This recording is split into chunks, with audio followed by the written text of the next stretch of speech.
One of the most impressive features within Wyoming is a towering volcanic edifice called Devil's Tower. This ancient mass of rock contains hexagon-shaped columns which rise 867 feet above the surrounding landscape.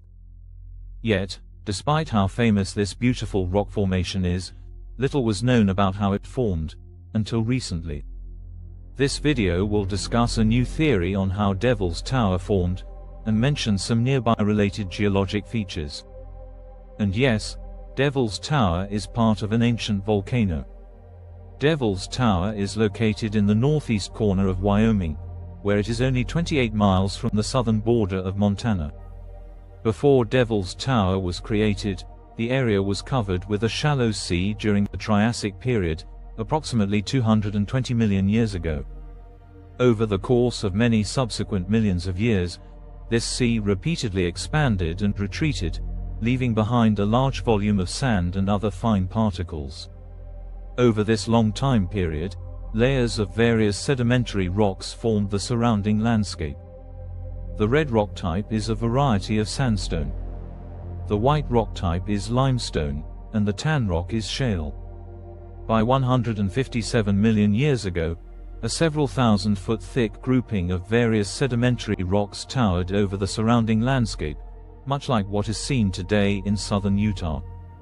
For some additional context, this sedimentary rock originally towered several hundred feet above the modern peak of Devil's Tower, indicating the vast amount of erosion which has occurred since then. Beginning around 50 million years ago, a large volume of magma intruded into this section of North America, as the slow formation of the Rocky Mountains had given a path for magma to travel upwards into the crust. In this section of ancient Wyoming, there was an abundance of groundwater several hundred feet beneath the surface. As the magma continued to travel upwards, it began to heat this nearby groundwater, causing it to flash to steam. Eventually, the pressure was too much, and the ground exploded upward from a depth of several hundred feet in what is termed a phreatic eruption. As boulders of rock were thrown several miles, pyroclastic flows raced across the surrounding landscape.